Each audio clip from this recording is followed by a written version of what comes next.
হুজুর খাজা মঈনুদ্দিন আরেকবার একা গেছেন মদিনা শরীফে, বসে আছেন। হঠাৎ করে মদিনা শরীফ থেকে, মদিনা শরীফের যিনি খাদেম, ওনাকে রুহানি ভাবে বলা হলো, আমার মঈনুদ্দিনকে আমার কাছে আসতে বলো। খাদেম বাইরে গিয়ে ডাকছে, ইয়া মুঈন, ইয়া মুঈন। মঈনুদ্দিন, মান মঈনুদ্দিন?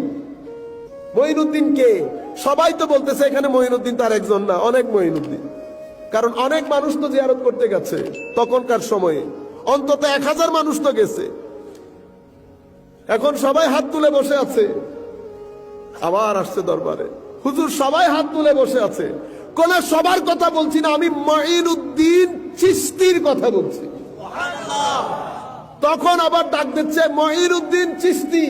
হায় হায় হায়, চিশতি বলার পরে হুজুর মঈনুদ্দিনের ভিতর ভেঙে চৌচির হয়ে গেছে। আমি যার জন্য ফানা, সেই দরবারে কবুলিয়ত হয়ে গেছে। আমার নবী আমাকে ডাকছেন, একজন আশিকের জন্য এর চেয়ে বড় উর্স আর হতে পারে না। শিক্ষকের কিছু ছাত্র থাকে যাদের কাছ থেকে শিক্ষক